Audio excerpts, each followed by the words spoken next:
The AmaZulu Royal family has expressed shock and sadness at the passing of Her Majesty Queen Shiyiwe Mantfombi Dlamini Zulu. The regent of the AmaZulu nation was reportedly admitted to hospital recently. Announcing the news, AmaZulu traditional Prime Minister Prince Mangosuthu Buthelezi said the untimely death of the Queen has taken them by surprise and left them utterly bereft. Her Majesty Queen Mantfombi Dlamini Zulu's death comes barely a month after she was appointed the regent of the Zulu nation following the death of her husband, King Goodwill Zwelithini. It is with the deepest shock and distress that the royal family announces the unexpected passing of Her Majesty Queen Shiyiwe Mantfombi Dlamini Zulu, the regent of the Zulu nation.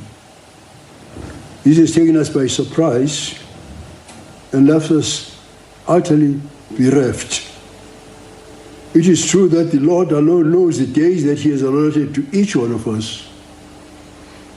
On behalf of the royal family, I wish to assure the nation that while we are all rightly grief-stricken, there will be no leadership vacuum in the Zulu nation.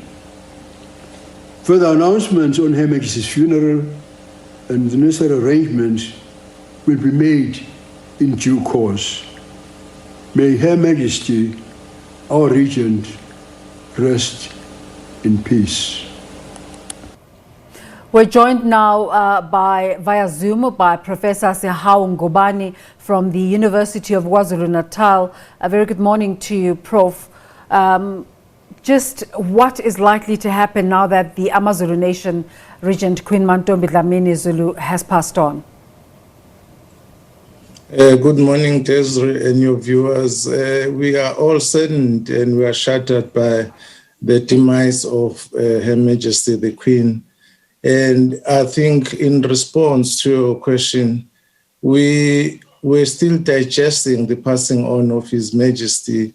And from now onwards, I think we will have to rely on what the Prime Minister of the Zulu nation has just said now in your clip that you've just played, that we wait for his clarity, because what he said in his statement was that there will be no leadership vacuum.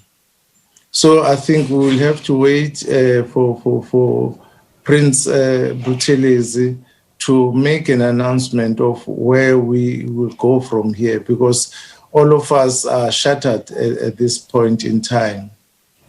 In the history of AmaZulu, the AmaZulu nation, has it ever happened that both the king and queen pass on in such close proximity in terms of time?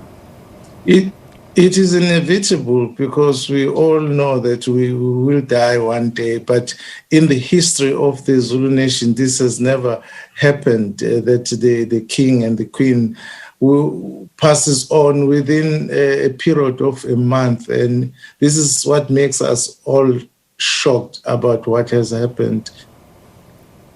What is likely to happen to the 3-month mourning period that had been declared for King Goodwill Zwelithini Zulu?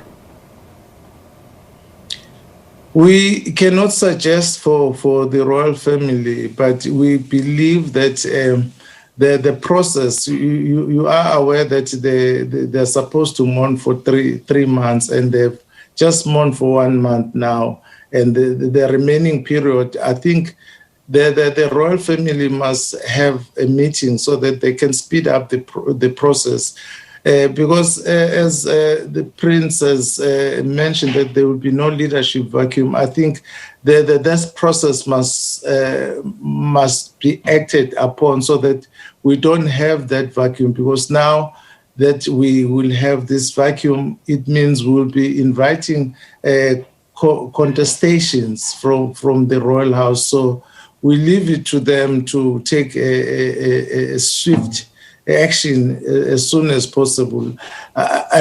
From my point of view, I would think that they will announce the new king immediately, so that the Zulu nation is not left in a dilemma of not having a leadership.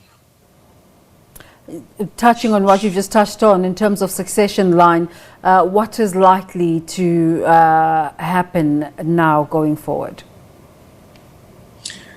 When the will was read, the name of the late Queen Mantfombi was mentioned, and she was appointed as the Queen Regent. So I think that's where the process will continue from.